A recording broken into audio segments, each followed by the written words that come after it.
السلام علیکم۔ دجال کی آمد کیسے ہوگی؟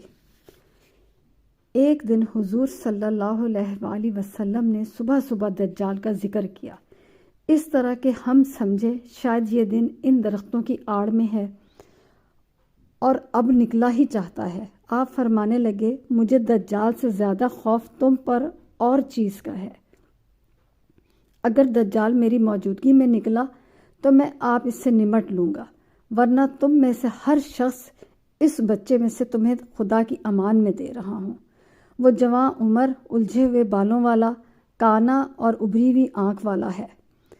وہ شام اور عراق کے درمیان سے نکلے گا، دائیں بائیں گھومے گا۔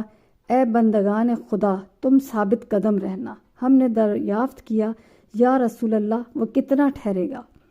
آپ نے فرمایا، 40 دن کا۔ ایک دن مثل ایک برس کے ہے، ایک دن مثل ایک مہینے کی ہے، ایک دن مثل ایک جمعے کے، باقی دن معمولی دنوں جیسے ہوں گے۔ ہم نے پوچھا، یا رسول اللہ، جو دن سال بھر کے برابر ہوگا اس میں ہمیں یہی 5 نمازیں کافی ہوں گی؟ آپ نے فرمایا، نہیں، تم اپنے اندازے سے وقت پہ نماز پڑھتے رہنا۔ ہم نے دریافت کیا، حضور صلی اللہ علیہ وآلہ وسلم، اس کی رفتار کیسی ہوگی؟ فرمایا، جیسے بادل کی ہوا انہیں ادھر سے ادھر بھگائے لیے جاتی ہے۔ ایک قبیلے کے پاس جائے گا، انہیں اپنی طرف بلائے گا، وہ اس کی بات مان لیں گے۔ آسمان کو حکم دے گا ان پر بارش برسائے، زمین سے کہے گا کہ ان کے لیے پیداوار اگائے، ان کے جانور ان کے پاس موٹے تازے بھرے پیٹ کے لوٹیں گے۔ ایک قبیلے کے پاس جا کر اپنی بات منوانا چاہے گا تو وہ انکار کر دیں گے۔ یہ وہاں سے نکلے گا تو ان کے تمام مال اس کے پیچھے لگ جائیں گے۔ وہ قبیلہ بالکل خالی ہاتھ رہ جائے گا۔ وہ غیر آباد جنگلوں میں جائے گا اور زمین سے کہے گا، اپنے خزانے اگل دے، وہ اگل دے گی۔ سارے خزانے اس کے پیچھے ایسے چلیں گے جیسے شہد کی مکھیاں اپنے سردار کے پیچھے۔ یہ بھی دکھائے گا کہ ایک شخص کو تلوار سے ٹھیک 2 ٹکڑے کرا دیے اور دور ادھر ادھر پھینکوا دیے۔ پھر اس کا نام لے کر آواز دے گا تو وہ زندہ ہو کے چلتا پھرتا واپس سامنے آ جائے گا۔ حضرت مسیح ابن مریم کو تب اللہ تعالیٰ زمین پہ اتاریں گے۔ آپ دمشق کی مشرقی طرف سفید منارے کے پاس اتریں گے۔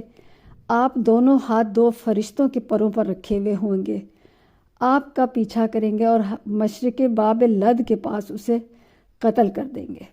پھر حضرت عیسیٰ ابن مریم علیہ السلام کی طرف خدا کی وحی آئے گی کہ میں اپنے ایسے بندوں کو بھیجتا ہوں جن سے لڑنے کی تم میں تاب و طاقت نہیں ہے، میرے بندوں کو طور کی طرف سمیٹ لے جا۔ پھر جناب باری یاجوج ماجوج کو بھیجے گا جیسا فرمایا۔ ان سے تنگ آ کر حضرت عیسیٰ علیہ السلام آپ کے ساتھ جناب باری میں دعا کریں گے۔ اللہ تعالیٰ ان پر گٹھلیوں کی بیماری دے دے گا، ان کی گردن میں گٹھلیاں نکل آئیں گی، سارے کے سارے اوپر تلے ایک ساتھ مارے جائیں گے۔ تب عیسیٰ علیہ السلام میں مومنوں کے آئیں گے، دیکھیں گے تمام زمین ان کی لاشوں سے پٹی پڑی ہے، ان کی بدبو سے کھڑا نہیں ہوا جا رہا۔ آپ پھر اللہ تعالیٰ سے دعا کریں گے، اللہ تعالیٰ بختی اونٹوں کی گردنوں جیسے پرند بھیجے گا جو یہ ساری لاشیں گند سب کھا جائے گا اور پھر دور کہیں پھینکوا دیا جائے گا۔ کعب رحمۃ اللہ علیہ کہتے ہیں، محیل میں یعنی سورج کے طلوع ہونے کی جگہ میں انہیں پھینک دیا جائے گا۔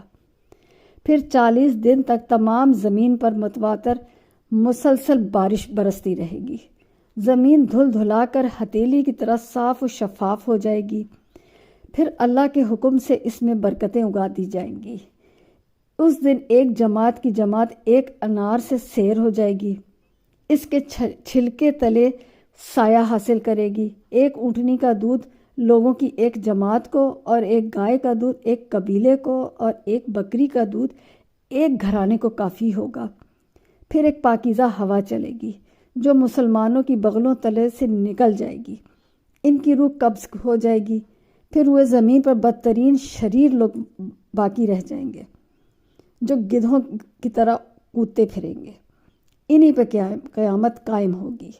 امام ترمذی رحمۃ اللہ علیہ اسے حسن کہتے ہیں۔ اس طرح ان لوگوں پہ یہ قیامت قائم ہو جائے گی۔ اللہ تعالی ہم کو ہدایت دے، آمین ثم آمین۔